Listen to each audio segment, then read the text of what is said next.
সুপ্রিয় দর্শক, আমন্ত্রণ জানাচ্ছি ঢাকা টাইমসের নিয়মিত টক শো মিঠে করায়। আমি মনির হোসেন। আপনারা জানেন, আমরা আমাদের এই অনুষ্ঠানে দেশের রাজনীতি, অর্থনীতি, সমাজনীতি সহ চলতি ঘটনাবলী নিয়ে আলোচনা করি। আর এসব আলোচনায় আমাদের সঙ্গে যোগ দেন ওই আলোচনার বিষয় সংশ্লিষ্ট একজন বিশিষ্টজন। আজকে আমরা রাজনীতি নিয়ে আলাপ করব। আর রাজনীতির মাঠে এখন প্রধান যে চরিত্র, যদি বলি রাজনৈতিক চরিত্র বলতে, সেটি ব্যক্তি মানুষ নয়, রাজনৈতিক দলের কথা বলবো। সেটি হচ্ছে জাতীয় নাগরিক পার্টি, যেটি গত 28শে ফেব্রুয়ারি আত্মপ্রকাশ করেছে। এর আগে যদিও দলটির বিভিন্ন নেতাগণ বিভিন্ন সংগঠনে ছিলেন। এর মধ্যে সবচেয়ে বড় সংগঠনটি ছিল বৈষম্য বিরোধী ছাত্র আন্দোলন এবং জাতীয় নাগরিক কমিটি। সেই জাতীয় নাগরিক কমিটির নেতৃবৃন্দ এবং বৈষম্য বিরোধী ছাত্র আন্দোলনের নেতৃবৃন্দ মিলেই এই নতুন দলটি গঠন করেছেন। তো সেই দলটি আসলে কি চায়, রাজনীতিতে কি করতে চায়, এ নিয়ে নানান রকমের কথাবার্তা চলছে। এসব নিয়ে আজ আমরা আলোচনা করব। আর এই আলোচনার জন্য আমাদের সঙ্গে আছেন জাতীয় নাগরিক পার্টির যুগ্ম আহ্বায়ক সারোয়ার তুষার। সারোয়ার তুষার, আপনাকে স্বাগত জানাচ্ছি ঢাকা টাইমসের এই মিঠে করায়। আপনাকে ধন্যবাদ, এবং আপনার মাধ্যমে এই অনুষ্ঠান যারা দেখবেন তাদেরকে আমি শুভেচ্ছা জানাচ্ছি। তো শুনছিলেন যে আজকের বিষয়ে আমরা বলছিলাম যে রাজনীতিতে আপনাদের যে নতুন দল, এটি আসলে মানুষের কাছে নানানভাবে উপস্থাপন হচ্ছে। আপনাদের দিক থেকে যেরকম এক ধরনের কথা বলা হচ্ছে, অন্যান্য রাজনৈতিক দলের দিক থেকে আপনাদের সম্পর্কে এরকম কথা বলা হচ্ছে। শুরুর প্রশ্নটি, আসলে আপনাদের মৌলিক আদর্শ কি, বা গঠনতন্ত্র এখনো আপনারা চূড়ান্ত করতে পারছেন কিনা, পেরেছেন কিনা, যেখানে থেকে আমরা আপনাদের মূলনীতি বা মূলনীতি আমরা জানতে পারবো? জি, আপনাকে ধন্যবাদ। আসলে আমি একটু পেছন থেকে শুরু করি। এই গণ অভ্যুত্থান গত 5 অগাস্টে ঘটার পরে বাংলাদেশে যারা এই গণ অভ্যুত্থানটা নেতৃত্ব দিয়েছে, আপনি বাংলাদেশের ইতিহাসটা জানেন যে এখানে সবসময় এই ধরনের গণ অভ্যুত্থান কিংবা বড় কোনো ঘটনা ছাত্রদের নেতৃত্বে ঘটে থাকে, তার সাথে বৃহত্তর জনগোষ্ঠী যোগ দেয়। এবারেও কিন্তু তার ব্যতিক্রম হয়নি। কিন্তু একটা পার্থক্য আছে, সূক্ষ্ম পার্থক্য আছে অন্যান্য আগের অতীতের মানে এই ধরনের বড় ঘটনার সাথে। সেটা হচ্ছে এবার সে অর্থে কোনো আহ ছাত্র সংগঠন বলতে যা বোঝায়, রাজনৈতিক ছাত্র সংগঠন তাদের নেতৃত্বে ঘটে নাই। এটা ছাত্রদের আন্দোলনের একটা প্ল্যাটফর্ম থেকে এটা ঘটেছে, বৈষম্য বিরোধী ছাত্র আন্দোলন। তো এই গণঅভ্যুত্থান ঘটার পরে যেটা হয়েছে যে গত 3 অগাস্টে একটা ঘোষণা ছিল যে ফ্যাসিবাদী ব্যবস্থার বিলোপ। এক দফার মধ্যে বলা হয়েছিল যে শেখ হাসিনার পতন এবং ফ্যাসিবাদী ব্যবস্থার বিলোপ। এখন এই ফ্যাসিবাদী ব্যবস্থার বিলোপ তো একটা সাধারণ কথা, মানে একটা গ্র্যান্ড ওয়ার্ডিং। এটার মধ্যে অনেকগুলো ব্যাপার আছে। এটার কিছু অর্থনৈতিক কর্মসূচি আছে, এটার কিছু রাজনৈতিক কর্মসূচি আছে, সাংস্কৃতিক কর্মসূচি আছে। এগুলো ক্যারি আউট করার ফোর্স কারা হবে, এটাই ছিল আমাদের কাছে প্রথম মানে প্রধান প্রশ্ন এই গণঅভ্যুত্থানের পরে। যে গণঅভ্যুত্থান ঘটে গেল, এখন গণঅভ্যুত্থানটাকে টিকিয়ে রাখা এবং এটাকে মানে বিজয়ী গণঅভ্যুত্থান করা, দ্যাট মিনস এই যে ফ্যাসিবাদী ব্যবস্থার বিলোপ ঘটানো। এটা তো 5 অগাস্টে শেখ হাসিনার পতন ঘটলো, ফ্যাসিবাদী যে ব্যবস্থা, রাষ্ট্র কাঠামোর যে ফ্যাসিবাদী সিস্টেম, সেটা তো অক্ষুণ্ণ থেকে গেছে। এটাকে বিলোপ করানো এবং গণঅভ্যুত্থানটাকে, স্পিরিটটাকে ধরে রাখার জন্য একটা ফোর্স দরকার ছিল। সেই ফোর্সই হচ্ছে জাতীয় নাগরিক কমিটি। আর বৈষম্যবিরোধী ছাত্র আন্দোলন তো ছিলই। তো যখন আমরা কাজ করতে শুরু করি 8টা দফা নিয়ে, আপনারা নিশ্চয়ই খেয়াল করেছেন, তার মধ্যে কিছু দফা এরকম যে শহীদ পরিবারের পাশে থাকা, আহতদের চিকিৎসার ব্যবস্থা করা, তারপর গণপরিষদ নির্বাচন, এরকম অনেকগুলো জিনিস ছিল আমাদের দাবি দেওয়ার মধ্যে। এটা নিয়ে যখন আমরা সারা দেশে মুভ করতে থাকি, মোবিলাইজ করতে থাকি, আমরা জনগণের কাছ থেকে একটা কথা প্রায়ই শুনতাম, বিশেষত তরুণদের কাছ থেকে, যে আপনারা রাজনৈতিক দল হয়ে আসছেন না কেন? তখন এটা আমি আপনাকে বলছি সেপ্টেম্বরের কথা, 24শে সেপ্টেম্বরের কথা। তারপর আমরা কাজ করতে করতে পরে আমরা সিদ্ধান্ত নিলাম যে হ্যাঁ, এই কথাটা ঠিকই, যে আমরা তো একটা আন্দোলন হিসেবে ছিলাম, এখন এটাকে একটা সুসংগঠিত সাংগঠনিক চেহারা দিতে গেলে আপনাকে একটা রাজনৈতিক দল হতে হবে। তখন আমরা 24শে ডিসেম্বরে ঘোষণা দিলাম যে আমরা একটা রাজনৈতিক দল হবে আগামী 2 মাসের মধ্যে। তারপর সেটা ডিসেম্বরে ঘোষণার পরে জানুয়ারি ফেব্রুয়ারি 2 মাসের মধ্যে রাজনৈতিক দল হিসেবে আমরা আত্মপ্রকাশ করলাম। এখন আমরা কি চাই, আমাদের লক্ষ্য, আদর্শ এবং গঠনতন্ত্র ইত্যাদি যেগুলোর কথা আপনি বললেন, এটা ঠিক যে আমাদের এখনো গঠনতন্ত্রটা আমরা পাশ করি নাই, কিন্তু গঠনতন্ত্র একটা প্রস্তাবিত আকারে আছে। একইভাবে কিছু কর্মসূচি ও আমাদের লক্ষ্য উদ্দেশ্য, এগুলো নিয়ে কাজ চলছে। খুব শীঘ্রই আমরা আমাদের যে কি ধরনের বাংলাদেশ আমরা দেখতে চাই সেগুলো কিছু দফার মধ্য দিয়ে, ইশতেহারের মধ্য দিয়ে আমরা প্রকাশ করব। তো তার মধ্যে কি কি থাকতে পারে তার একটা ইঙ্গিত আসলে 28 ফেব্রুয়ারি নাহিদ ইসলাম তার লিখিত বক্তব্যে আসলে বলেছেন। আপনার যদি খেয়াল থাকে যে তিনি লিখিত একটা বক্তব্য পাঠ করেছেন, সেখানে তিনি আমরা কি ধরনের অর্থনৈতিক ব্যবস্থা চাই, কি ধরনের রাজনৈতিক ব্যবস্থা চাই, কি ধরনের সামাজিক ব্যবস্থা চাই, এগুলো নিয়ে কিছু কথা তিনি সেখানে বলেছেন। আমাদের দফাগুলোর মধ্যে সেটারই রিফ্লেকশন থাকবে। এখন আমরা কি ধরনের বাংলাদেশ চাই, এটা খুব সিম্পল। আমাদের আন্ডারস্ট্যান্ডিংটা হচ্ছে যে বাংলাদেশে আমরা একটা, যদিও আমাদের অনেক গ্লোরিয়াস পাস্ট আছে, অনেকগুলো আমরা বড় বড় ইতিহাস সৃষ্টি করেছি, কিন্তু আমাদের কোনো, আমরা পরবর্তীতে এই গ্লোরিয়াস ইভেন্টগুলোতে একটা সাকসেসফুল স্ট্রাকচারাল ফর্ম দেওয়ার ক্ষেত্রে ব্যর্থ হয়েছি। অর্থাৎ যে সকল কারণে এই গণঅভ্যুত্থান বা এই ধরনের বড় আন্দোলন ঘটে, সেটাকে পরবর্তীতে একটা রাষ্ট্র ব্যবস্থার মধ্যে আমরা ইনকর্পোরেট করতে পারি নাই। এটা 71-এর পরেও ঘটেছে, এটা 90-এর পরেও ঘটেছে। যেমন 3 জোটের রূপরেখার কথা আপনার মনে আছে, 3 জোটের রূপরেখা আন্দোলনের দলগুলো কমিট করলো, তারপর তারাই আবার এটা পরবর্তীতে বিট্রে করেছে। এই সমস্ত বিবেচনার দিক থেকে আমাদের কাছে মনে হচ্ছে বাংলাদেশের প্রধান সমস্যা হচ্ছে এখানে একটা গণতান্ত্রিক রাষ্ট্র নাই। এখানে একটা চরম ফ্যাসিবাদী রাষ্ট্র তৈরি হয়েছে বিশেষত গত 15 বছর ধরে। গণতান্ত্রিক রাষ্ট্র মানে খুব ইউটোপিয়ান কোনো কিছু না। পৃথিবীর স্ট্যান্ডার্ডেই গণতান্ত্রিক রাষ্ট্রের যে উদাহরণগুলো আছে, যেখানে এক্সিকিউটিভ, লেজিসলেচার এবং জুডিশিয়ারি এগুলোর মধ্যে একটা ভারসাম্য থাকে, এবং কোনো একটা স্টেটের কোনো একটা ডিপার্টমেন্ট যদি জনগণকে ফেল করে বা জাস্টিস ডেলিভার করতে না পারে, তাহলে অন্য একটা ডিপার্টমেন্ট এগিয়ে আসে। যেমন আমি আপনাকে একটা উদাহরণ দিই, যে এই যে জুলাই মাসে যখন নির্বিচারে গুলি চলছিল, পুলিশ গুলি চালাচ্ছিল, তখন একজন আদালতে রিট করেছিলেন যে পুলিশকে গুলি চালাতে বন্ধ করতে বলেন। আদালত ওই রিট খারিজ করে দিয়েছিল। ওয়ারেজ আদালতের কনসেপ্টটাই হচ্ছে, বিচার বিভাগের কনসেপ্টটাই হচ্ছে, এক্সিকিউটিভ এবং লেজিসলেচার যদি কোনো মৌলিক অধিকার বিরোধী, জনগণের মৌলিক অধিকার হরণ করে, তাহলে সেখানে জনগণের মৌলিক অধিকারের রক্ষক হিসেবে হাজির হওয়ার কথা বিচার বিভাগে। কিন্তু আমরা বিচার বিভাগকে দেখতে পাইনি। কারণ কি? কারণটা হচ্ছে, আপনি যদি বাংলাদেশের কনস্টিটিউশনাল অ্যারেঞ্জমেন্টটা দেখেন, সেখানে সকল সাংবিধানিক পদ আসলে প্রধান এক্সিকিউটিভের নিয়ন্ত্রণে থাকে, সাংবিধানিক ভাবেই থাকে। রাষ্ট্রপতির পরামর্শে রাষ্ট্রপতি অনেকগুলো সাংবিধানিক পদে নিয়োগ দিয়ে থাকেন, কিন্তু তিনি আবার সেটা করেন প্রধানমন্ত্রীর পরামর্শক্রমে, যে পরামর্শ আবার মানে আদেশের চেয়েও বড়। তো তার মানে হচ্ছে আপনার এখানে স্টেটের বিভিন্ন সাংবিধানিক প্রতিষ্ঠান এবং প্রধান 3টা অর্গান আসলে দাঁড়াতে পারে নাই। প্রধান ব্যক্তির, এক ব্যক্তির হাতে সকল ক্ষমতা চলে গেছে। আমরা এটা থেকে বের করে নিয়ে এসে একটা এমন একটা রাষ্ট্র করতে চাই যেখানে ইনস্টিটিউশন গুলো প্রধান হবে, ব্যক্তি প্রধান হবে না। ইনস্টিটিউশন গুলো কতগুলো স্বয়ংক্রিয় নিয়মের মধ্যে দিয়ে চলবে এবং তারা জনগণকে জাস্টিস ডেলিভার করতে পারবে, এটা মানে সার্ভিসটা ডেলিভার করবে। এইটা হচ্ছে আমাদের, আপনি বলতে পারেন যে রাষ্ট্র প্রকল্প। এখন অর্থনৈতিকভাবে এটার ব্যাপারটা কি?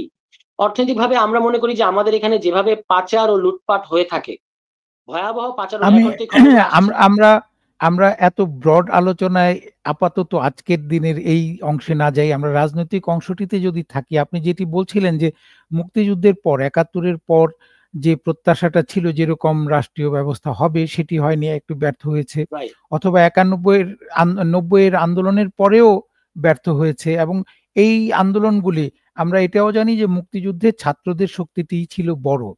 তখনকার ঢাকা বিশ্ববিদ্যালয় কেন্দ্রিক যে ছাত্রদের আন্দোলন, সেটি ক্রমশ বাংলাদেশকে মুক্তিযুদ্ধের দিকে নিয়ে গিয়েছিল। ঠিক 90-এর আন্দোলনের ছাত্র সংগঠনগুলি মূলত এরশাদের বিরুদ্ধে সেই আন্দোলনটি গড়ে তুলেছিল। 2024 সালেও ছাত্ররাই করেছে।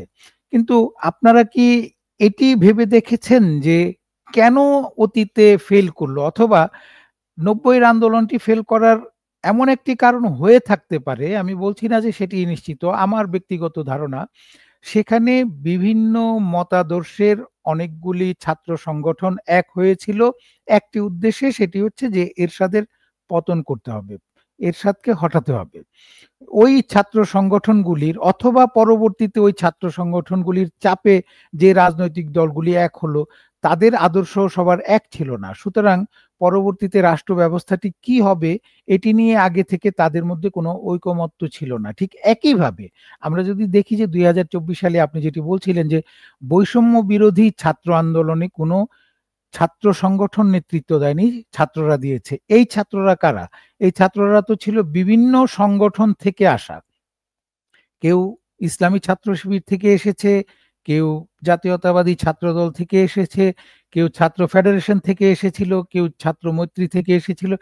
এই বা সমর্থক, তাদের সমর্থক, তারা মিলে বৈষম্য বিরোধী ছাত্র আন্দোলন, তাদের আপনারা মিলে এই আন্দোলনটি করলেন। পরবর্তীতে এখন আমার যে প্রশ্ন, আপনারা মিলে যখন রাজনৈতিক দলটি করলেন, তখনও তো এই বিভিন্ন শক্তি থেকে আসা বা বিভিন্ন আহ, আদর্শের সমর্থকদের মধ্য থেকে আসা লোকজন এই নতুন রাজনৈতিক দলটি গঠন করলেন। এই নতুন রাজনৈতিক দলের মধ্যে, আপনাদের মধ্যে ঐক্যমতের কোনো আদর্শ তৈরি হয়েছে কিনা? আপনাদের মধ্যে ইসলামী ছাত্র শিবির থেকে আসা নেতৃত্ব যেরকম আছে, বামপন্থীদের মধ্য থেকে আসা নেতৃত্ব আছে, তো এইটাকে কিভাবে আপনারা ব্লেন্ড করছেন? আচ্ছা, এখানে তো আপনি দুটো প্রসঙ্গ তুলেছেন। প্রথম প্রসঙ্গের ক্ষেত্রে আমার উত্তর হচ্ছে যে আমরা এভাবে দেখি ব্যাপারটাকে, যে 71 এর পরে কিংবা 90s এর ওই সময়কালে আমাদের রাজনৈতিক দল বলেন এবং ছাত্র সমাজ বলেন, ছাত্র সমাজ তো তখন আসলে বিভিন্ন রাজনৈতিক ছাত্র সংগঠনের অংশ ছিল অংশ মোটা ছিল। দাগে।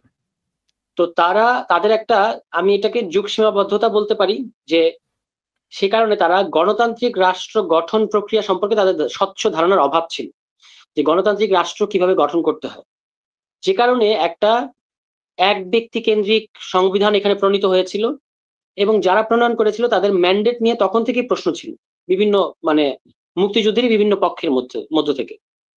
তারপরে যখন, ফলে আমরা একটা এই একদলীয় এই একটা এই এই এই অংশটাকে একটু ক্লিয়ার করবেন, যে এক ব্যক্তি কেন্দ্রিক সংবিধান প্রণয়ন হয়েছিল এবং ওই সময় মুক্তিযুদ্ধের পক্ষেরই নানান অংশ থেকে প্রশ্ন উঠেছিল, কারা প্রশ্ন করেছিল এবং কাকে কেন্দ্র করে এই সংবিধানটি রচনা হয়েছিল? আচ্ছা, এক ব্যক্তি কেন্দ্রিক ধরুন, প্রথমত সংবিধান কারা প্রণয়ন করলো? একটা 72 সালে একটা গণপরিষদ গঠন করা হলো। এই গণপরিষদ তো কোনো নির্বাচিত গণপরিষদ ছিল না। যারা আপনার 70 সালে, এখানে, হ্যাঁ, যারা 1970 সালের প্রাদেশিক পরিষদ এবং জাতীয় পরিষদ দুটি ক্ষেত্রেই নির্বাচিত হয়েছিল, তাদের রাইট, মাধ্যমে হ্যাঁ, সেই তারা গণপরিষদটি হলো। কিন্তু আপনি জি। দেখবেন যে মাওলানা ভাসানী সহ, জাসদ সহ, ওই সময়ের ন্যাপ, অনেকেই তখন এই প্রশ্নটা তুলেছেন যে মুক্তিযুদ্ধের মধ্য দিয়ে আমরা ওই কনটেক্সটটাকে পার হয়ে এসেছি, আমাদের দেশ স্বাধীন হয়ে গেছে। তারা 70 সালে পাকিস্তানি লিগ্যাল ফ্রেম অর্ডারের অধীনে নির্বাচন করে জয়ী হয়েছিলেন পাকিস্তানের শাসনতন্ত্র প্রণয়নের জন্য। তারপর যখন মুক্তিযুদ্ধ হয়েছে তখন কনটেক্সটটা পুরোপুরি বদলে গেছে। আপনার উচিত ছিল দেশে নতুন করে একটা জাতীয় অন্তর্বর্তীকালীন জাতীয় সরকার গঠন করে তার অধীনে একটা গণপরিষদ গঠন করা, কিংবা একটা গণপরিষদ নির্বাচন আয়োজন করা। সেটা করা হয় নাই। 70 সালে যারা নির্বাচনে জয়ী হয়েছিলেন তাদের দিয়ে ওই গণপরিষদ গঠন করা হয়েছে। তার মধ্যে আবার অন্তত 50 জন নানা কারণে ওই গণপরিষদে আসতে পারেন নাই। মানে কেউ পলাতক ছিলেন, কাউকে বাতিল করা হয়েছিল, ইত্যাদি নানা কারণ। এবং তার কারণে আপনার 7 কোটি একটা জনগোষ্ঠীর মধ্যে অন্তত 1 কোটি জনগণের কোনো প্রতিনিধিত্ব ছিল না গণপরিষদে। এরকম অনেকগুলো সমস্যা ছিল। এবং তারপরে তার চেয়ে বড় সমস্যা হচ্ছে, একটা উকিলি মুসাবিদার মধ্য দিয়ে এই সংবিধানটা প্রণয়ন করা হয়েছিল, যে একটা অমুক দেশ থেকে এতটুকু, তমুক দেশ থেকে এতটুকু, এরকম দেখে দেখে টুকলিফাই করে কতগুলো জিনিস তারা সংবিধানে পুরে দিয়েছে। আমরা মূলত যেটি এখনো বলি কপি পেস্ট হয়েছিল, কিন্তু কপি পেস্ট এটিও করা, তো এবং বলা হয় মূলত, যে বিভিন্ন দেশের সবচেয়ে ভালো জিনিসগুলি এখানে কপি করে আনা হয়েছিল। হ্যাঁ, ভালো জিনিসগুলো আছে, কিন্তু যেটা সমস্যা হয়েছে সেটা হচ্ছে প্রধানত ক্ষমতাটা এক ব্যক্তির হাতে পুরে দেওয়া হয়েছে। এবং আপনার কি বলে ওখানে, আইনি যে কাঠামোটা, আইনগুলো সবই ব্রিটিশ কলোনিয়াল এবং পাকিস্তানি নিউ কলোনিয়াল আইনগুলোরই একটা কন্টিনিউয়েশন ছিল।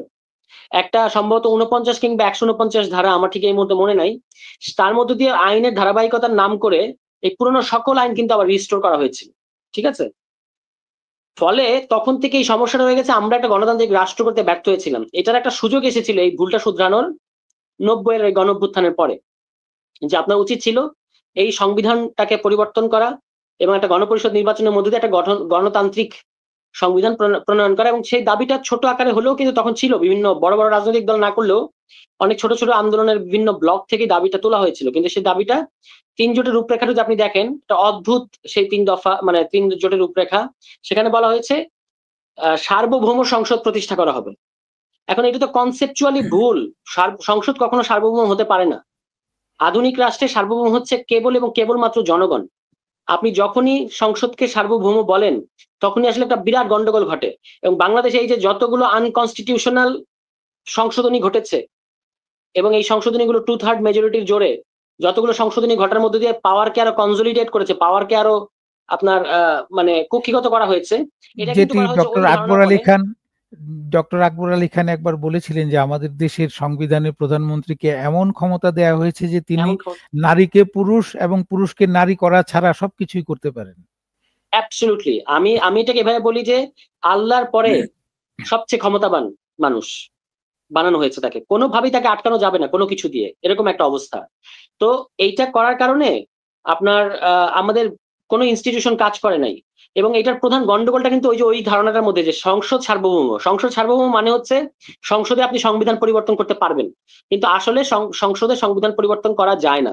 সংবিধান পরিবর্তন করতে হলে আপনি দেখেন আমাদের এই বিদ্যমান সংবিধানের মধ্যে সংসদের কি সংজ্ঞা দেয়া আছে? সংসদের সংজ্ঞা দেয়া আছে যে সংবিধানের বিধানাবলীর সাপেক্ষে প্রজাতন্ত্রের জন্য আইন প্রণয়ন করবে যে সভা, সেটা হচ্ছে সংসদ। তাহলে আপনি সংবিধান, তো এই সংবিধানের বিধানাবলীর সাপেক্ষে আপনি আইন প্রণয়ন করবেন, এই সংবিধানকে পরিবর্তন করার আপনার কোনো এখতিয়ার নাই। কিন্তু তারা এইটাই করেছে, এই কারণে বেশিরভাগ সংশোধনী আনকনস্টিটিউশনাল। দুই একটা সংশোধনীকে আপনি মানে পাস মার্কস দিতে পারবেন কারণ সেগুলোর পেছনে জনগণের সমর্থন ছিল, কিন্তু কনসেপচুয়ালি সংবিধান পরিবর্তন তো আপনি সংসদ মানে ইয়েতে করতে পারেন না। ফলে যেটা হয়েছে কি, আমাদের এখানে আমরা 90-এর আরেকটা বড় ভুল হচ্ছে যে নির্বাচনকে আমরা গণতন্ত্র ভেবে বসে আছি। আমরা ভেবেছি যে 5 বছর পর পর নির্বাচন হলেই গণতন্ত্র হবে, কিন্তু আমরা ওই নির্বাচনী ব্যবস্থাটাও নিরঙ্কুশ করতে পারি নাই। এখানে মানে শান্তিপূর্ণ পদ্ধতিতে ক্ষমতা হস্তান্তরের কিন্তু পথটা নিরঙ্কুশ হয় নাই। যে দলীয় সরকারের অধীনে কোনো নির্বাচন সুষ্ঠু হয় না, আবার নিরপেক্ষ সরকারের অধীনে নির্বাচন হলে ওই দল আবার সরকারি দল আর ক্ষমতায় আসতে পারে না। হ্যাঁ, না, আমরা এরকম তো একটা এটি যখন আমরা তত্ত্বাবধায়ক সরকার গঠন করলাম বা কনসেপ্টটা মেনে নিলাম, এই কনসেপ্ট মেনে নেওয়ার মানেই হচ্ছে আমি নিজেকে রাজনৈতিক নেতা হিসেবে বা রাজনৈতিক দলের নেতা হিসেবে, আমরা রাজনৈতিক দলগুলি এটা মেনে নিলাম যে আমরা চোর, আমরা নিজেরা যখন ক্ষমতায় থাকি এবং তখন আপনি আমরা দুই এখন চোরের একটি মধ্যে ভিন্ন রকমের এটিতে আপনারা স্পষ্ট করলেন যে কেন একটি নতুন সংবিধান চান, যেটি আপনারা শুরু থেকে বলে আসছিলেন যে নতুন সংবিধান আপনারা চান।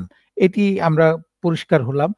আমার ভিন্ন একটি প্রশ্ন, সেটি হচ্ছে যে প্রায়ই বলা হয়ে থাকে, আপনাদের বিরুদ্ধে অভিযোগ করা হয়ে থাকে যে এটি আসলে ছাত্র নেতাদের দিয়ে তৈরি বা ছাত্রত্ব অনেকের শেষ হয়ে গেছে, সুতরাং ছাত্র নেতাদের বলাটাও কেমন জানি শোনায়, বা নতুন এই তরুণদের যে রাজনৈতিক দল, এটি যতটা না তাদের নিজেদের তৈরি, তার চেয়েতেই বেশি হচ্ছে বর্তমানের যে অন্তর্বর্তী সরকার আছে তাদের ইচ্ছায় তৈরি একটি দল, তাদের ইচ্ছা পূরণের জন্য এই দলটি করা হয়েছে।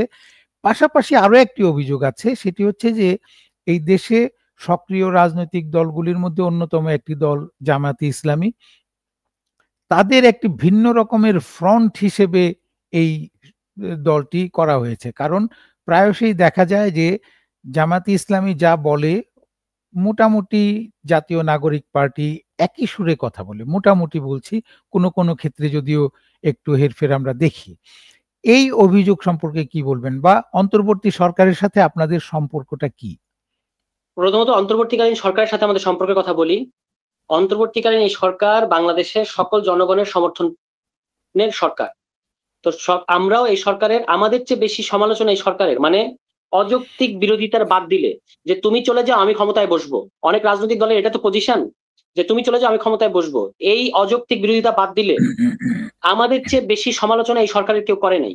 কিন্তু আমরা আবার এই সরকারকে সবসময় ক্রিটিক্যালি সমর্থন দিয়ে গেছি, কারণ এটা সকলের সরকার, সব সব দলের, সকল জনগণের। ঠিক আছে, এটা হলো একটা দিক যে সরকারের সাথে আমার সম্পর্কটা এরকম, যেহেতু গণ অভ্যুত্থানের যত দুর্বলই হোক, গণ অভ্যুত্থানের মধ্যে দিয়ে সৃষ্ট সরকার, সুতরাং আমরা এই সরকারকে মানে বৃহত্তর স্বার্থে টিকিয়ে রাখা এবং ক্রিটিক্যালি সব সাপোর্ট দেওয়া, আমার কথাটা খেয়াল করবেন, ক্রিটিক্যালি সাপোর্ট দেওয়াটাকে গুরুত্বপূর্ণ মনে করি।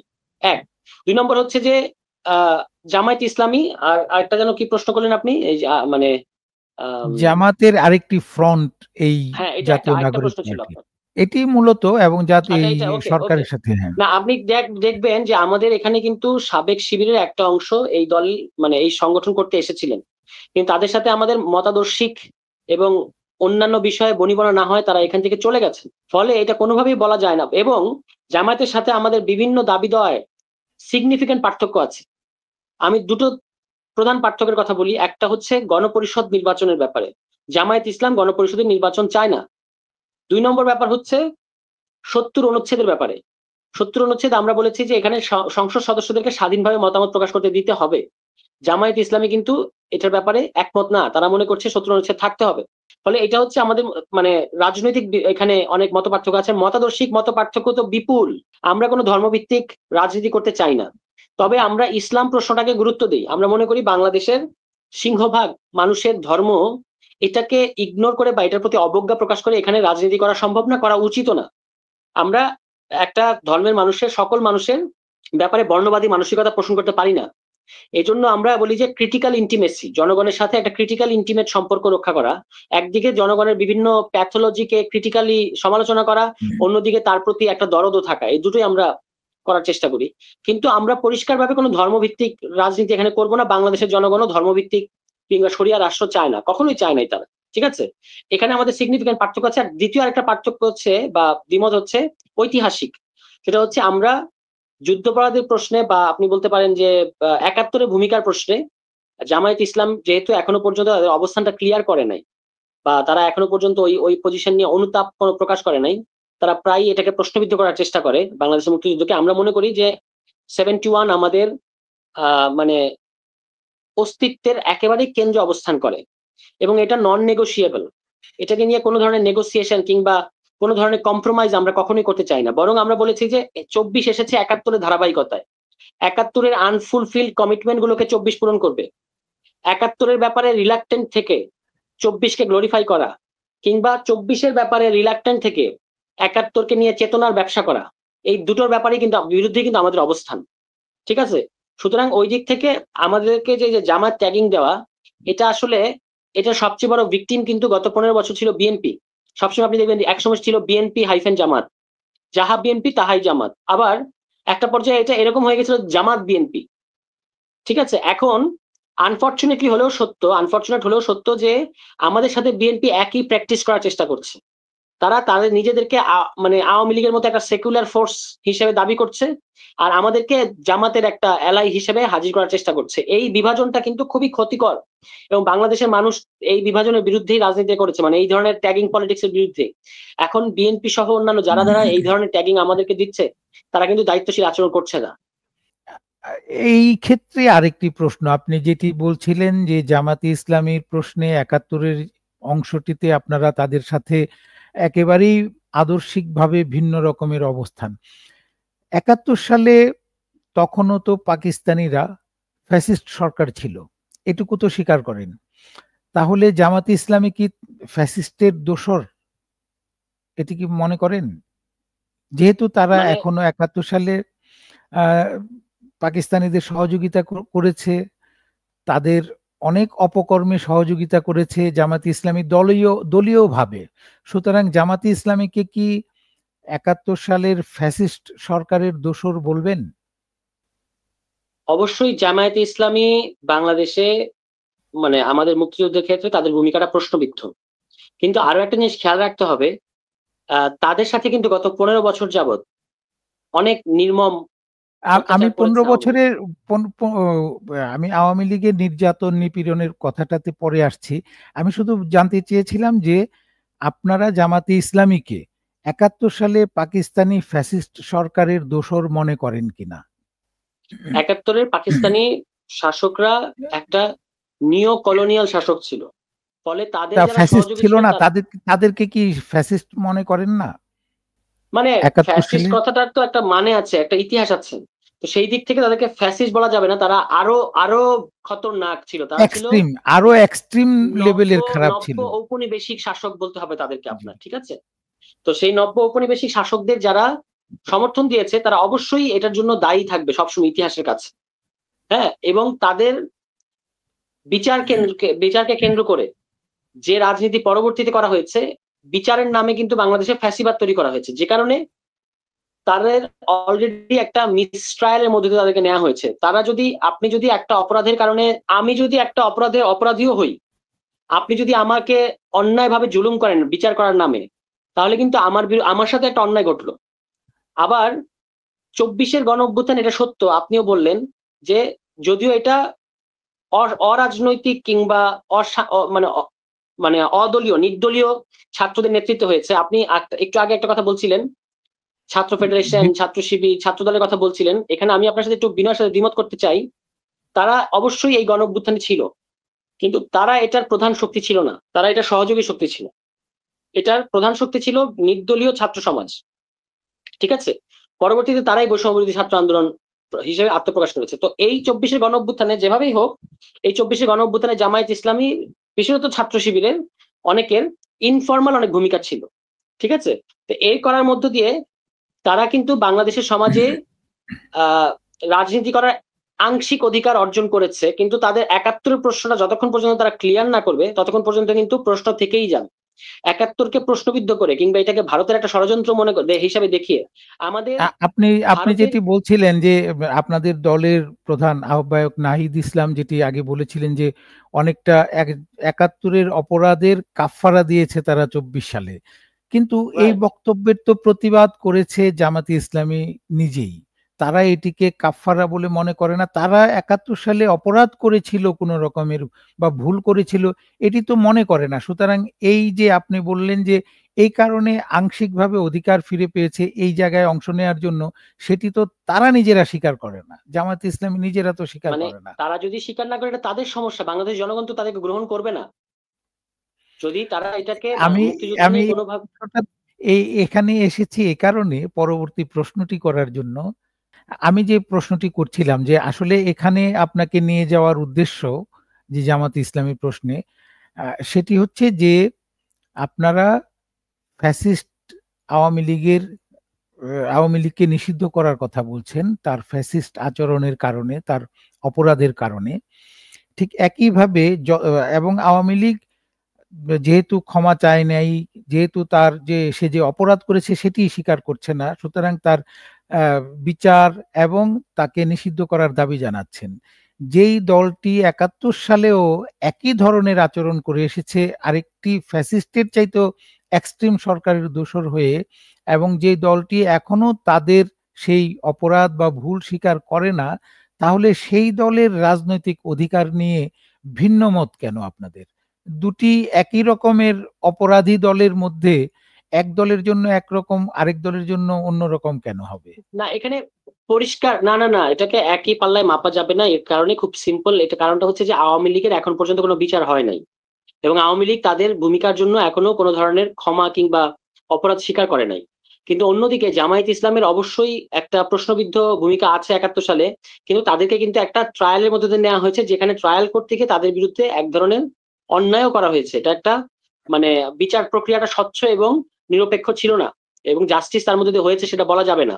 আবার একই সাথে ২৪ সালে জামায়াত ইসলামের ভূমিকার কারণে, যেটা নাহিদ ইসলাম বলেছেন যে তারা কিন্তু এক ধরনের শুদ্ধি প্রক্রিয়ার মধ্যে দিয়ে গেছেন, কিন্তু আমি সেটাতেও আংশিক বলেছি এই কারণে যে ৭১-কে প্রশ্নবিদ্ধ আপনি করতে পারবেন না। আপনাকে নিঃশর্ত ভাবে ৭১-এর মুক্তিযুদ্ধকে মেনে নিতে হবে, এবং এটা বলা যাবে না যেটা ভারতের ষড়যন্ত্র ইত্যাদি। আমরা ৭১-এর ডিসকোর্স নিয়ে আমাদের কিছু ক্রিটিক্যাল প্রশ্ন আছে, ভারতের ভূমিকা, আওয়ামী লীগের ভূমিকা, এগুলো সবই ঠিক, কিন্তু তাই বলে আমাদের মুক্তিযুদ্ধ মিথ্যা না।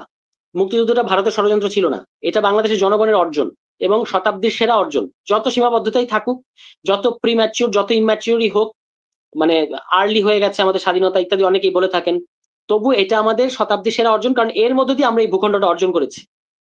ঠিক আছে, আমাদের যে দক্ষিণ এশিয়া একটা বিশিষ্ট অবস্থান তৈরি হয়েছে, যার উপর ভিত্তি করে আজকে আপনি দেখবেন আমরা একটা ছোট দেশ হওয়ার পরেও একজন প্রকৃত স্টেটসম্যান আমরা পেয়েছি বলে ডক্টর ইউনূসের মধ্যে। দেখবেন উনি বঙ্গোপসাগর নিয়ে অনেক ধরনের রাজনীতির কথা বলছেন, উনি বৈশ্বিক পরাশক্তি চীনের সাথে টক্কর দিয়ে রাজনীতি করছেন, উনি বিমস্টেকে যাচ্ছেন, উনি সেভেন আমরা সিস্টার্সকে আশ্বস্ত করার চেষ্টা করছেন।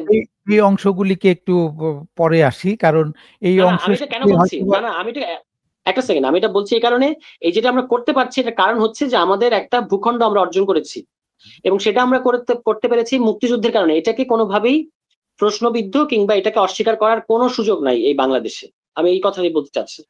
সুতরাং আপনারা যে অনেক আগে থেকে বলে আসছিলেন দ্বিতীয় স্বাধীনতা, এটির সাথে কিছুটা একটু ভিন্ন মতের মতো মনে শোনালো যে আসলে ২৪ কোনো দ্বিতীয় স্বাধীনতা নয়। ১ম স্বাধীনতা, একমাত্র স্বাধীনতা আমাদের যে ৭১ সেটিরই না না, আমি ধারাবাহিক সেটা বলিনি। স্বাধীনতার প্রত্যাশা পূরণের একটি আমরা অংশ নাকি? সেকেন্ড দ্বিতীয় স্বাধীনতার কথা বাংলাদেশের তরুণরা বলছে। তাদের ওই অনুভূতিটাকে আমলে নিতে হবে আপনার, যে কেন এটাকে আক্ষরিকভাবে নেওয়ার কোনো সুযোগ নাই। এটা দ্বিতীয় স্বাধীনতা এই কারণে যে এর মধ্যে দিয়ে আমরা ভারতীয় ডমিনেশনের হাত থেকে মুক্ত হওয়ার একটা রাস্তা শুরু হয়েছে, এবং ফ্যাসিবাদী শাসনের হাত থেকে আমরা মুক্তি পেয়েছি। ফলে এইটা একটা, আপনি বলতে পারেন যে একটা কাব্যিক অনুভূতি। এই অনুভূতিটাকে আমি মানে সেটাই বলছিলাম আরকি যে শুরুতে যেটি একদম আক্ষরিকভাবে বলা হচ্ছিল, আপনারা যখন নতুন দল করেন বা এর আগেও যখন কমিটি ছিল, অনেকটা আক্ষরিকভাবে বলা হচ্ছিল এটি হচ্ছে দ্বিতীয় স্বাধীনতা। এখন সেখান থেকে কিছুটা সরে গিয়ে এখন কাব্যিক বলছেন বা সেটা একটি চেতনার জায়গায় নিয়ে গেছেন যে আসলে বিষয়টি দ্বিতীয় স্বাধীনতা বলতে যে এই যে ভারতের যে একটা প্রভাব ছিল আমরা গত যখন, ১৫ এবং বছরে এটা কিন্তু সেটা ছোটখাটো থেকে কোনো মুক্তি ব্যাপার না, হয়েছি। এটা ছোটখাটো কোনো ব্যাপার না। ভারতীয় ইন্ডিয়ান ডমিনেশন থেকে মুক্ত হওয়া বাংলাদেশের 53 বছরের সবচেয়ে বড় অর্জন। ফলে এটাকে আপনি সেকেন্ড আপনি মানে আপনি কি ইন্ডিপেন্ডেন্স এখানে আরেকটি প্রশ্ন করতে চাই। আপনি কি মনে করেন যে এখনো ভারতের প্রভাব থেকে বাংলাদেশ পুরোপুরি মুক্ত হয়ে গেছে? পুরোপুরি আপনারা মুক্তি নিজেরাই হয় নাই। আপনারা নিজেরাই না, অভিযোগ করছিলেন যে বিএনপি অথবা জামায়াতে ইসলামী তারা ভারতের কাছে নতজানু হয়ে গেছে। তারা ভারতকে খুশি রাখতে চায়। শুধু আপনারা নয়, নানান দল থেকেও এই ধরনের অভিযোগ করা হচ্ছে। তো সুতরাং ভারত থেকে আপনারা মুক্ত কি হয়েছেন? না, মানে ভারত থেকে পুরোপুরি মুক্ত আপনি হতে পারেন নাই, কারণ এটা একটা বৃহৎ প্রতিবেশী। কিন্তু বাংলাদেশের অভ্যন্তরীণ রাজনীতিতে যে ধরনের নির্লজ্জ এবং ভয়াবহ হস্তক্ষেপ ভারত করতো, সেটা থেকে অনেকটাই আমরা মুক্ত হতে পেরেছি। আমরা আমাদের রাষ্ট্র পুনর্গঠন প্রক্রিয়া স্বাধীনভাবে করতে পারছি, অন্তত এই মুহূর্তে। তো সেইটার কথা বলছি, এবং আমি আপনাকে আরেকটু স্মরণ করিয়ে দেবো যে আমরা যতবার দ্বিতীয় স্বাধীনতার কথা বলেছি, কখনোই আমরা প্রথম স্বাধীনতাকে প্রশ্নবিদ্ধ করে কথাটাকে বলি নাই, বরং আমরা বলি না যে প্রথম স্বাধীনতা বাতিল হয়ে গেছে। আমরা বলেছি যে প্রথম স্বাধীনতা পূর্ণতা পাচ্ছে দ্বিতীয় স্বাধীনতার মধ্য দিয়ে। যেটি বলছিলেন যে আ এটি আসলে কাব্যিকভাবে ইয়ে করা। আমরা একটু অন্য প্রশ্নে যাই, যেটি নিয়ে আপনাদের বিরুদ্ধে আরেকটি অভিযোগ যে অন্যান্য রাজনৈতিক দলের মতোই আপনাদের দলও বিভিন্ন ব্যবসায়ীদের কাছে চাঁদাবাজি করছে। আপনাদের কোনো নেতা যে গাড়িবহর নিয়ে প্রচারে নেমেছিলেন, তার অর্থের উৎস জানতে চেয়েছে লোকজন। এ নিয়ে প্রশ্ন উঠেছে। এমনকি আপনার দলের ভেতর থেকেও কোনো নেত্রী সেই প্রশ্নটি করেছেন। অতি সম্প্রতি আপনাদের আহ্বায়ক সিলেট গেছেন। একটি যদিও দৃশ্যত উনি একটি মেডিকেল কলেজ হাসপাতালে আ গিয়ে চিকিৎসা নিয়েছেন একটি হাসপাতালে। কিন্তু অনেকেই অভিযোগ করে থাকেন যে তার এই যাত্রাটি ছিল অভিযুক্ত বলতে ঠিক আদালতের মাধ্যমে অভিযুক্ত নয়, যাদের বিরুদ্ধে নানান অভিযোগ সেই আল হারমাইন গ্রুপ তার কাছ থেকে কোন রকমের আর্থিক সহায়তার জন্য গিয়েছিল বা চাঁদাবাজির জন্য সাদা বাংলায় যদি বলি গিয়েছিল। এই অভিযোগগুলিকে আপনারা কিভাবে মোকাবেলা করেন বা না, এই কিভাবে দেখেন? অভিযোগগুলো আমাদের ব্যাপারে একেবারেই সত্য না। আমাদের বিরুদ্ধে চাঁদাবাজির কোনো অভিযোগ নাই। চাঁদাবাজির অভিযোগ আছে, মানে ভয়ঙ্কর চাঁদাবাজির অভিযোগ আছে অন্য দলের বিরুদ্ধে। আর আর্থিক স্বচ্ছতার প্রশ্নে যেটা বলা হচ্ছে, আমরা এটা বারবার বলেছি যে আমরা জাতীয় নাগরিক কমিটি পর্যায়ে ২ থেকে ৩ টা বড় প্রোগ্রাম করেছি, সেটার জন্য আমরা টাকা তুলেছি। এর বাইরে আমাদের যে মাসিক যে আপনার কর্মকাণ্ড, সেটা এই আমরা টাকা তুলেছেন, আপনারা কি বসুন্ধরা গ্রুপের কাছ থেকে কোনো টাকা নিয়েছেন? না, না, না। এটা তো একটা বাজে প্রচারণা যে আমরা কেন বসুন্ধরার কাছ থেকে টাকা নেব। এটা তো বলা হচ্ছে, মানে প্রোপাগান্ডা চালানো হচ্ছে। whereas বাংলাদেশে এসেই এস আলমের গাড়িতে এস আলমের এগুলো নিয়ে অন্য অনেক রাজনীতিবিদ অনেক কিছু করেছেন। সেগুলো নিয়ে প্রশ্ন করা হচ্ছে না। কিন্তু আমাদেরকে একটা হাওয়াই ভাবে এই সমালোচনাটা করা হচ্ছে। নাহিদ ইসলাম সিলেট যাওয়ার পথে তিনি আহত হয়েছেন। তার পায়ে তিনি ফ্র্যাকচারড হয়েছেন, এবং একটু মানে সম্ভবত তার হাঁটুতে তিনি একটু ব্যথা পেয়েছেন। সেজন্য তিনি ওই গোড়ালিতে হাসপাতালে, উনার ব্যান্ডেজ হ্যাঁ, দেখে মনে গোড়ালিতে, হয়েছে রাইট, পায়ের গোড়ালিতে। রাইট। গোড়ালি, এবং হ্যাঁ, তো সেই জন্য উনি ওখানে চিকিৎসা নিতে গেছেন। এটাকে উনার স্ত্রী ছিল উনার সাথে, এবং সাধারণত তিনি তার স্ত্রীকে মানে সেভাবে ছবি সামনে আনেন না। কিন্তু তার অজান্তে যেভাবে ছবিটা প্রকাশ করা হয়েছে, এটা খুব একটা বাজে অনৈতিক কাজ করা হয়েছে। তো যাই হোক, এই প্রচারণাগুলো আমাদের বিরুদ্ধে মানে আমাদেরকে একেক ভাবে প্রশ্নবিদ্ধ করা হচ্ছে একেক সময়। একবার বলা হচ্ছে আপনারা জামাতের সাথে। তারপর যখন এইটার আমরা উত্তর দিচ্ছি, তখন বলা হচ্ছে আপনারা কিংস পার্টি। সেটার আমরা উত্তর দিচ্ছি। আবার একটু পরে বলা হচ্ছে আপনাদের আর্থিক স্বচ্ছতা নাই। অর্থাৎ আমি যেটা দেখতে পাচ্ছি, দেখেন আমি একটা কথা খুব পরিষ্কার করে বলি, নতুন একটা দল, তাকে নিয়ে কোনো প্রশ্ন উঠবে না আমি এটা মনে করি না। প্রশ্ন উঠবেই, কিন্তু প্রশ্নের ধরনগুলোর মধ্যে একটা প্রচন্ড হস্টিলিটি আমি দেখতে পাই, একটা হস্টাইল মনোভাব দেখতে পাই, যেন নতুন একটা দল এসে অনেকের জন্য অনেক সমস্যা তৈরি করে দিয়েছে। প্রশ্নগুলোর ধরনের মধ্যে আছে যে ইউ আর নট ওয়েলকাম। সুতরাং এই ধরনের হস্টাইল প্রশ্ন আমরা করব। এই আর্থিক স্বচ্ছতার প্রশ্নটাই ধরেন, আহ অনেক রাজনৈতিক দল আছে যারা অন্তত 10টা ইফতার করেছে এই রোজার মাসে। তো তাদের অর্থের উৎস কি, এই প্রশ্নটা একজনও কোনো সাংবাদিক করেন নাই কেন? আমাদের আপনি প্রশ্ন অবশ্যই করতে পারবেন, মানে যে কেউ প্রশ্ন করতে পারবে, কিন্তু যদি এটা একপেশে হয়, একটা দলকে প্রশ্নবিদ্ধ করার জন্য হয়, তখন তো প্রশ্নের মোটিভ নিয়ে প্রশ্ন উঠবে। এরকম অনেক দল আছে তো যারা 10টা না 15টা ইফতার করেছে এই রোজার মাসে, ঠিক আছে? অথবা আমরা তো প্রায় সেরকম কিছু প্রতিদিনই করেছে এরকমও প্রায় আছে। প্রতিদিন প্রায় করছে। প্রতিদিন আমরা করেছে আমরা সেরকম কিছু এরকমও করি আছে। নাই। আচ্ছা, এবার বাংলাদেশে কোন রাজনীতি, এখন ধরেন আমাদের কিছু শুভাকাঙ্ক্ষী তো আছে, এটা তো আমরা রাজনীতি করতে এসেছি, আমাদের কিছু শুভাকাঙ্ক্ষী তৈরি হবে না? কিন্তু আমি যে তাদের নামগুলো প্রকাশ করবো, আমাদেরকে বলা হচ্ছে যে শুভাকাঙ্ক্ষীদের নাম প্রকাশ করেন। যেভাবে স্থানীয় পর্যায়ে আমাদের নেতাকর্মীদেরকে প্রতিনিয়ত হুমকি ধামকি দেওয়া হচ্ছে, প্রতিনিয়ত বলা হচ্ছে যে দেখে নেওয়া হবে 7-8 মাস পরে, কি নিশ্চয়তা আছে? আপনি নিশ্চয়তা দিতে পারবেন? ধরেন আপনি না আমাদেরকে কিছুটা, সেটি যারা নাম প্রকাশ করতে বলে তারা তো কখনো বিএনপিকে বলে না যে আপনি কোন না কোন বলে গ্রুপ না। থেকে টাকা নিচ্ছেন সেটি এক্স্যাক্টলি, হ্যাঁ, বলেন। কেন বলে না আমরা তাদেরকে? সেটি আমরা জানতেও চাই না।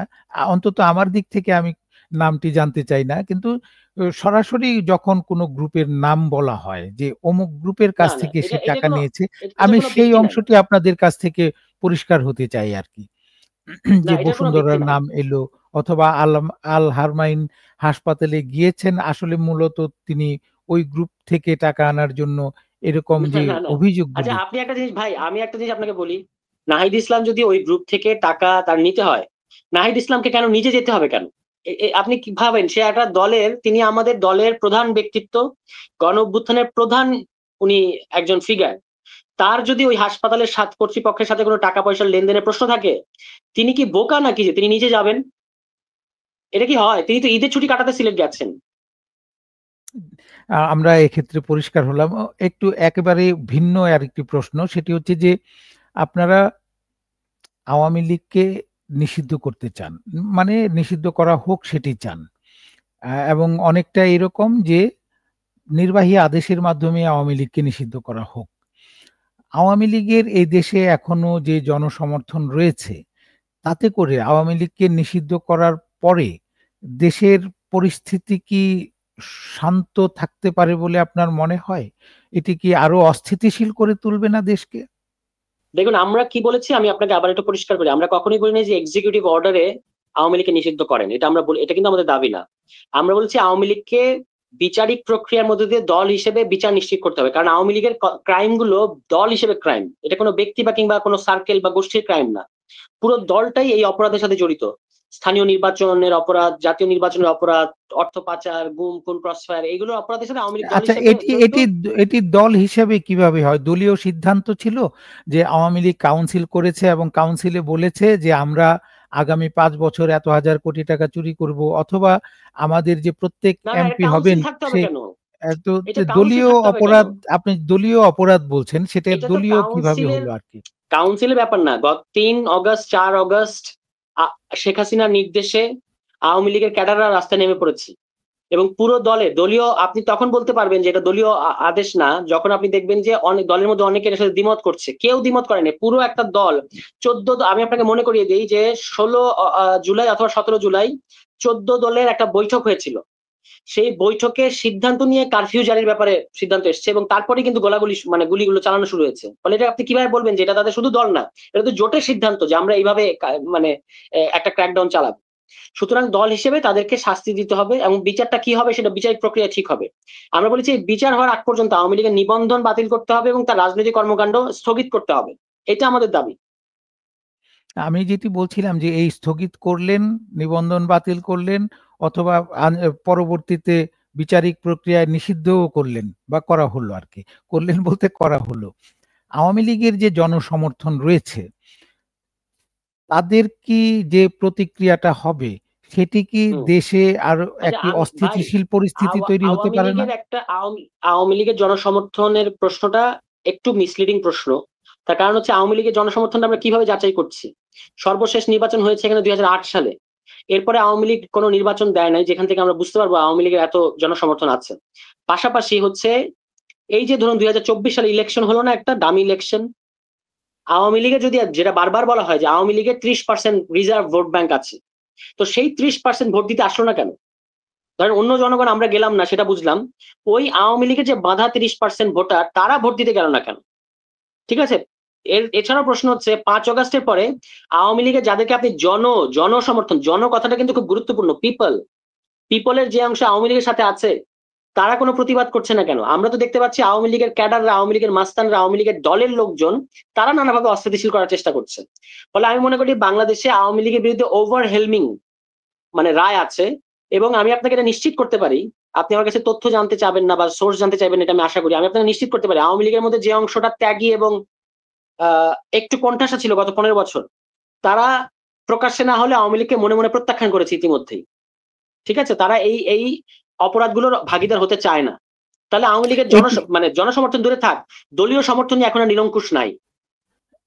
এটি নিয়ে নানান রকমের বিতর্ক হতে পারে। সেটি হবে আওয়ামী লীগের ভেতরে, অন্যের সাথে একমত নাও হতে পারে। আপনার সাথে আরেকজন আওয়ামী লীগ সমর্থক একমত নাও হতে পারে যে আওয়ামী লীগের সেই ব্যক্তিগুলিকে তারা হয়তো পছন্দ করে না, কিন্তু আওয়ামী লীগের নামেই যখন অন্য একটা ব্যক্তি আসবে, তার জন্য হয়তো সে আওয়ামী লীগ ত্যাগ করবে না, তার জন্য হয়তো মাঠে থাকবে ঠিকই।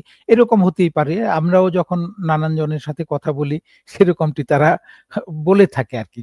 আমি এখন যে শেষ করে দেব, আপনার সাথে অনেকক্ষণ যাবত কথা বলছি এবং আপনিও একটি অনুষ্ঠানে যাবেন বলেছিলেন।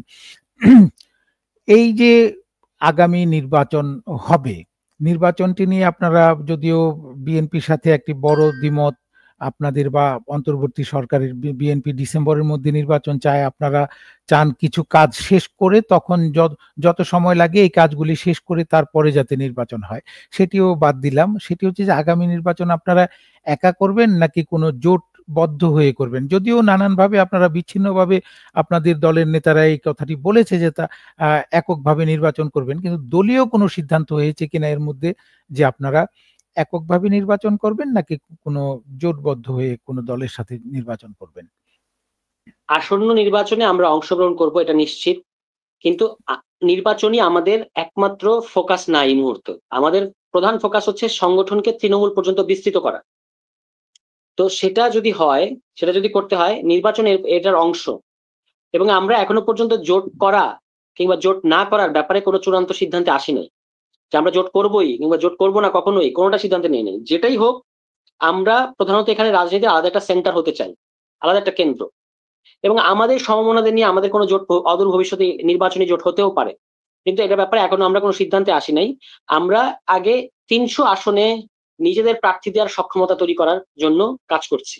সুপ্রিয় দর্শক, দেখছিলেন মিঠে করা। আজকে আমাদের বিষয় ছিল জাতীয় নাগরিক পার্টি কি চায়। আমাদের রাজনীতিতে এখন জাতীয় পার্টিকে নিয়ে নানান আলোচনা চলছে। সেসব প্রশ্নের জবাব দেওয়ার জন্য আমরা আমন্ত্রণ জানিয়েছিলাম জাতীয় নাগরিক পার্টির যুগ্ম আহ্বায়ক সারোয়ার তুষার ওনাকে, এবং উনি আমাদের সাথে এতক্ষণ ছিলেন।